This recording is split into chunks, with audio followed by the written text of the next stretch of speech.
ako sa'yo eh. So, Kinakabahan ako para sa'yo. ako din kinakabahan ako para sa'yo. Excited ka na sa kasal niyo.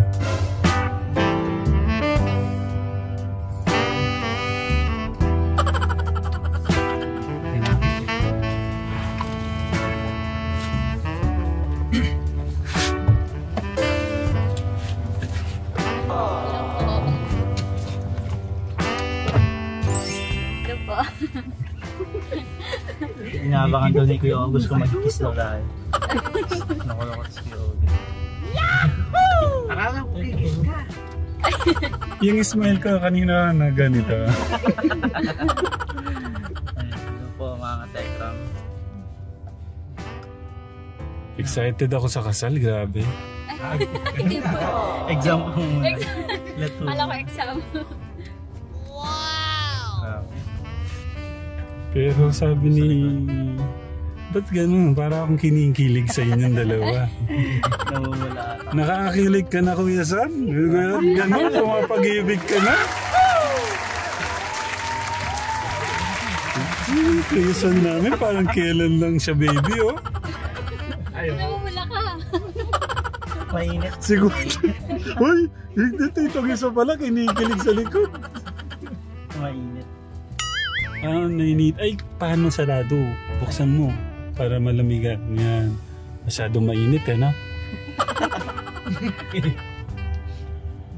Baka hindi sanay yung mga katekro. Ba't ganun pagkakagwapo mo ngayon, Kuya Son? Gumagawapo ka ng gumagwapo eh, no? Pagka ganun daw talaga pag in love. Gumagwapo, gumaganda lalo, ganun. Naniniwala ko. Lalo na pagka may mabuti kang puso. Nag-spark sa mata, no? Nandun yung sa smile mo. Siguro update lang din yung mga katekrap kasi wala nang naging update after po. Ang kiligan eh, no? Nung nagpunta doon, nagkantaan eh, no?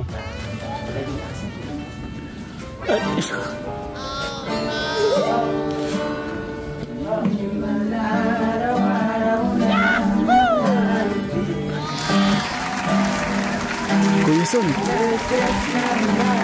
Kuya Son! Dito ka muna!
Grabe, sini.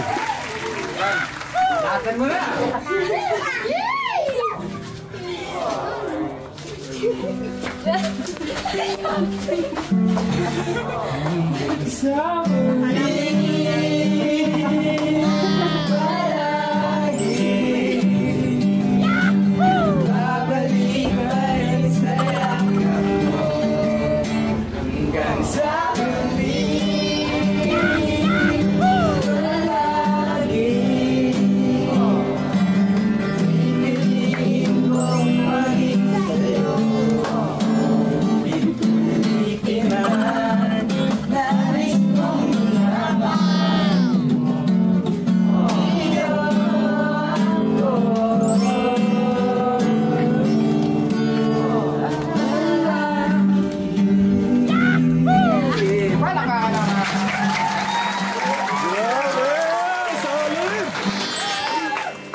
Namamanikan po kami.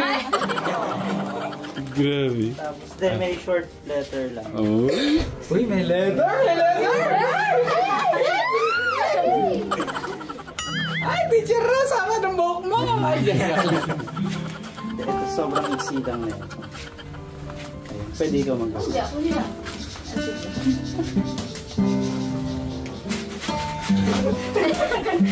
Pwede po bang manligaw?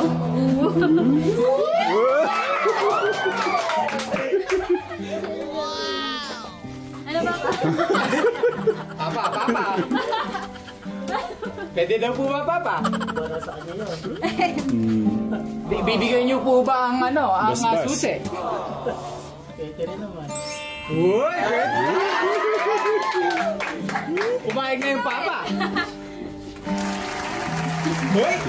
Oo naman na! Oo daw!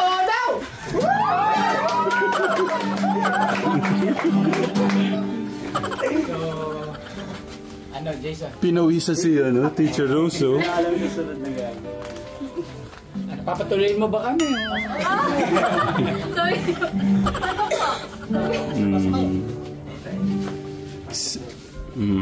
Hindi, dapat privacy. Oo, sila na doon. Plano ko rin po kasing kausapin ng formal po yung Okay. parents po. Oh, okay. Ligaw. Pero, Teacher Rose, ang haba naman ng hair mo. Ay, sige dito. Pwede daw kayo dito. Kuya Lito! Nako, matutuwa ka dito sa natin, panganay natin. Naging panganay bigla, ano? Napatras. Napatras si Tek Lito. Parang ano pong meron dyan? Umakyat na ng ligaw si Kuya Jason. Yan! Uy, kinilabutan, no? Photo ko dyan! Paano para magkaroon sila ng ano? Okay. Sige, dyan muna kayo. Kayo muna. Siyempre, moment nyo to eh. Welcome. Congratulations, teacher. Sandali lang! Oh, Sila naman dalawa? wala pa. Naliligaw pa lang. Ano pa? Ay, sagutin mo na yan! Gabay ka! Bro, Tay. Tay. Papa. Kayo na muna po bahala dyan, Papa, ha? Okay. Kuya Son, kalma ka lang ha. Teacher. Okay. Welcome. O sige, dyan muna kayo.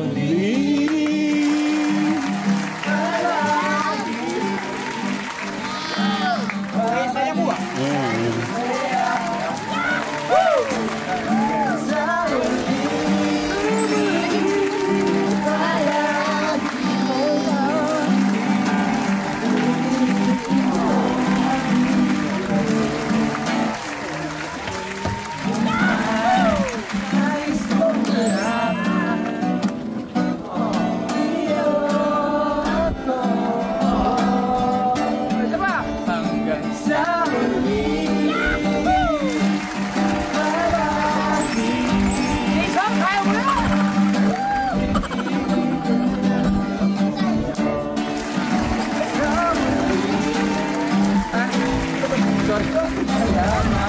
Baka nagtataka lang sila. Hindi kami yun po, mga tech rap na. Ano? Hindi. Wag. Kuya Angelo?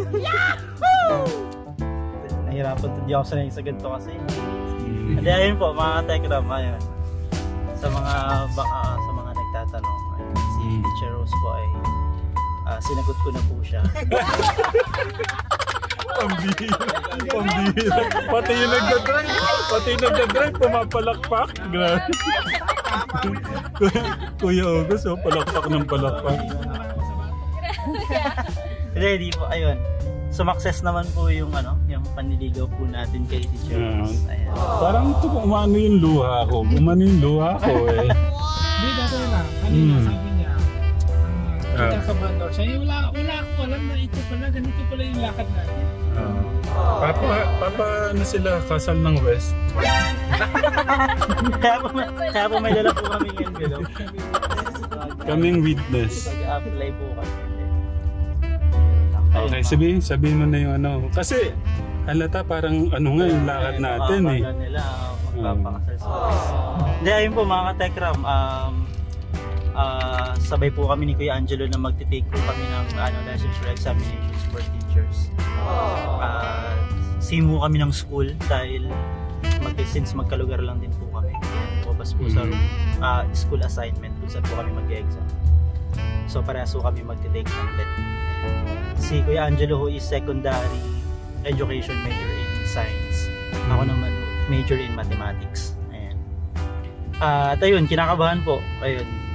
Dahil hindi ko na nga po naisip talaga na na mag-take pa ng LET or kasi after ko graduate po ako year 2020. Tapos yun ho yung kasagsagan ho nung pandemic. Tapos wala akong masyadong open ho kasi na work. Sobrang limited ho. Tapos doon ho ako naka-receive ng tawag ho kay Kuya John na kailangan daw nila ng someone na mag-i-edit, ganyan, makakasama sa bahay. Tapos umuupo agad ako kahit na konti lang ho yung alam ko sa video editing dahil siguro yun po yung desperate times na wala kang mapasukan trabaho, lahat ho hirap, gusto mo nang makatulong sa family mo, ganyan. Kaya nag-uupo ako na. Ayun, tapos sobrang akong nag-enjoy sa work, sa nature ho ng work, sa pagtulong, ganyan, lalo na sa family na kasama mo kasi maayos yung family, ganyan, sobrang ideal. So syempre, wala namang taong perpekto, pero ang tinutukoy ko lang ho is sobra ho akong parang na in love dun sa nature ng work na meron ho ako. Kaya somehow parang sinet aside ko na ho yung desire ko na magturo way back 2020. Tapos ayun, sa tulong lang din ni Teacher Rose talaga na talagang nag-push sa akin, nag-encourage sa akin na ba't hindi ako mag-take ng LET. Lalo na napag-uusapan about future, ganyan. Syempre nasa edad naman ho kami. Napag-uusapan ho namin yung mga ganun na paano ho namin i-build yung sarili ho namin, yung family ho namin, na buhay ho namin.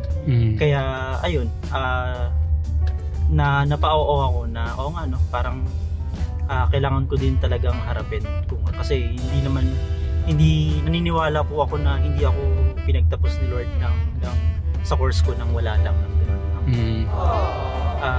Ayun, kaya ito mag-exam mo after 5 years ng graduate.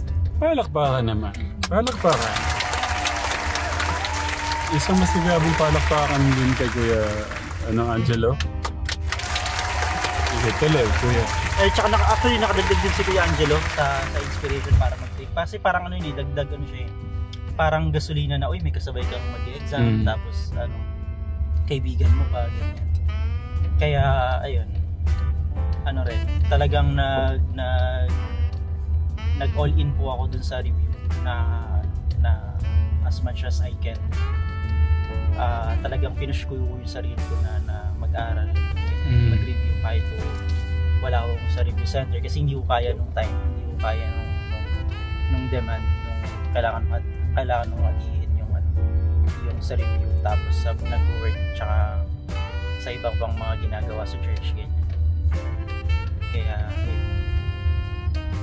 sana ma-pull off. Tapos kay Rose din, syempre na nandyan all the way. Wait, narinig ko nung isang araw, mahal lang tawagan niya.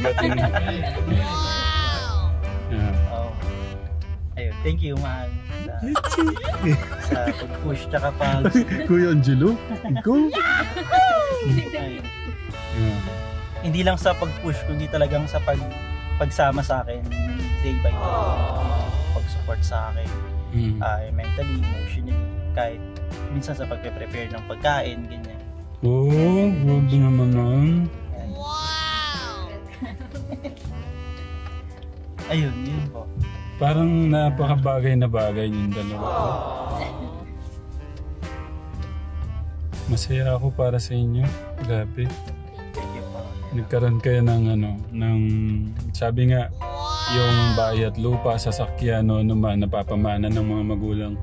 Pero magkaroon ka ng partner na galing sa regalo ng ating Diyos, gaya nyo, sa isa't isa. Yun nga, galing nga kay God. Kaya, ang sarap lang sa... unang-una ako na yung masaya sa inyong dalawa eh. Lalo na kay Kuya Son natin, no? Pumapag-ibig na. Parang kailan lang eh, no? Tapos, bukas makalawa, gagawa na kayong sarili ninyong pamilya, no? Ang dami sinabi ni Kuya Jason, si Teacher Rose. Ano pong masasabi niya sa mahal niyo? Ha? Si Kuya Angelo, baka maihi ka dyan. Oh no! Message ko po sa kanya. Po. Ano po? Dito lang ako lagi para sa'yo. Alam mo naman yan. Ayun. Galingan mo. Ipasa mo. Biglang may pinressure. Hindi, yun. Thankful din ako kasi nagtiwala ka sa akin na nagtiwala ka na ayun, yun nga, yung nag-take ka ng exam, ganyan. Diba? Sinasabi ko na nag-take ka ganyan. So, ayun. Thank you din kasi pinagbigyan mo yung sarili mo.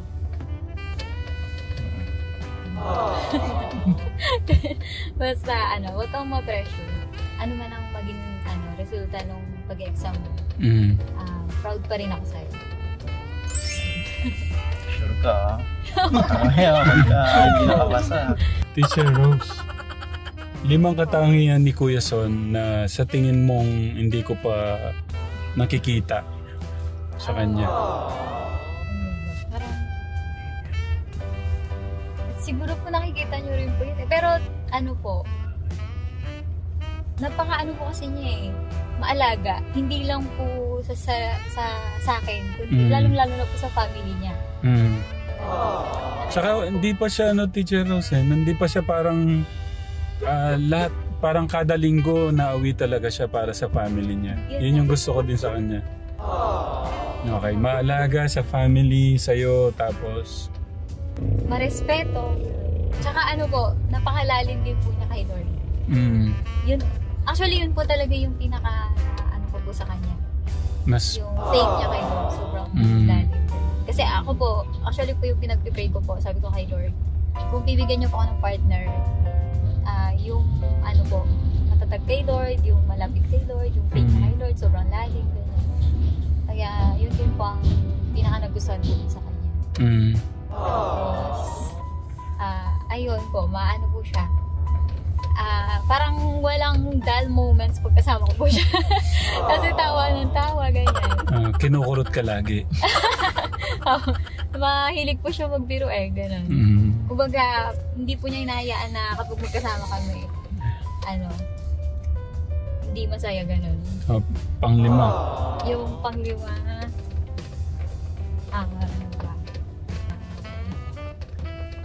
pogi ko. Nakikita natin natin. Nakikita rin natin yun. Siguro po matyaga. Kasi pag meron po siyang gustong malaman isang bagay, hindi niya tatantanan. Sobrang tiyaga niyang sobrang tiyaga niyang alamin kung ano to.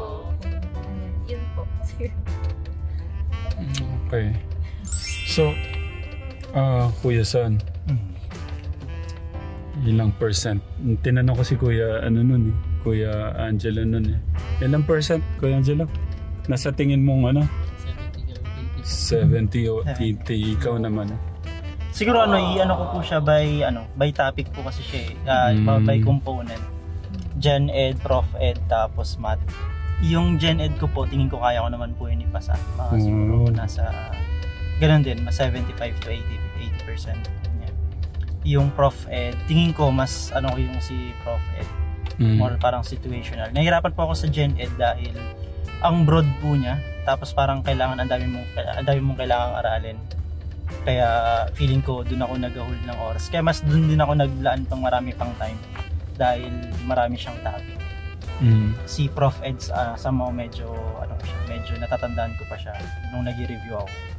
Tapos sa Math, sa Math medyo alanganin po ako sa Math, talaga 50-50 ako sa Math ngayon. Kasi parang 3 days lang po ako sa Math nag-review. Dahil po sa gahol na po yung oras. Naku, sorry Kuya Son. Sana hindi mo na pala tayo nag-upload ng Hindi, okay lang po yan, Tyram. Nag-upload ng video. Hindi, ano naman po. Actually, thankful nga ako, Tyram, dahil yung sa terms po na kasi na ko na na parang base sa sa progress ko sa habang pinagkasabay ko po yung work at saka review. Mas talagang konting oras po yung nalalaan ko sa review. Nung napansin ko na gano'n, na ayun nga po, nag-approach po ako sa inyo na kung pwede po magbawas po ako ng load. Ayun, thankful naman na... Sabi ko, sige, huwag ka nang papasok. Hindi, biro lang. Wala naman pong ganun. Ayun. Pati rin kay Kuya Jun na talagang sumuporta po sa akin na na kasi siya yung sasalo nung nung mga maiiwan ko pong trabaho. Kaya, ayun. Pero babawi na lang po ako pagkatapos. Focus lang po. Nag-focus lang po. Walang babawi. Wala namang ikaw... Di ba may tanong ako kay Teacher Rose kanina, yung 5 katangian na parang sa tingin ko hindi ko pa alam. Ibabalik ko sa iyo yung tanong. Kay Teacher Rose naman. Kasi halos medyo na kahit pa paano nakilala ko na si Teacher Rose sa pagturo sa mga bata. Isa na yung napakahabang pasensya niya, yung pagmamahal niya talaga sa mga bata, pasensyosa, gano'n, pagmahal sa bata. Tapos, yun, maka-Diyos. Yun, yung hindi ko pa alam sa tingin mo. Maliban doon sa sweetness nyo, pagka-sweet niya sa'yo. Pinupuyat ka ba sa text? Ganun. Una po siguro kung yung laki ng pagmamahal po niya sa family po talaga niya. Yun din yung isa din sa siguro pangalawa ho siya sa parang standard ko pagdating ko sa babae. Una, syempre, same kind of faith. Na parehas ho kami Christian, parehas ho kami ng uri ng doctrine na pinaniniwalaan about kay Jesus. Ayun, siguro yun yung una. Pangalawa, yung kung paano niya ko kamahal kung gaano niya kamahal yung pamilya niya. Kasi dapat nagka-translate ho yun yung faith, yung love mo kay Lord, dapat nagka-translate yun sa kung gaano mo kamahal yung family. At yun din po siguro yung yung clear indication kung paano siya magiging partner in life, paano siya magiging magulang ng magiging anak ni Ron, na kung gaano siya kabuti bilang anak din sa niya, sa family niya, kung gaano niya kamahal yung family. Yun po, yun about sa love po niya sa family niya. Pangalawa, yung heart po niya para sa young people. Kasi leader ho siya sa church, tapos nag-handle din siya ng children's ministry. Doon sobrang sobrang plus points, or parang sobrang sa akin yun, dahil hindi lang siya basta parang Christian na attender, ganyan. Meron siyang involvement dun sa para sa gawain ni Lord. Tapos pang-apat, sobrang mindful po niya pagdating ho sa akin. Na laging niyang iniisip yung welfare ko, lagi niyang iniisip kung ayos ba ako, ganyan. Hindi yata yun. Pagka kasi bumababa ka, lagi mo kausap Tapos last, ano ba? Yung mga titigan na ganun, no? Sobrang po kasi niya ang generous niya. Minsan, ako po, sa totoo lang, hindi ako sanay na tumatanggap po ng mga regalo, ganyan. Hindi po ako sanay. Siya palang nanliligaw talaga. Hindi naman po, naman po, during naman na po ng relationship po. Ganun po siya na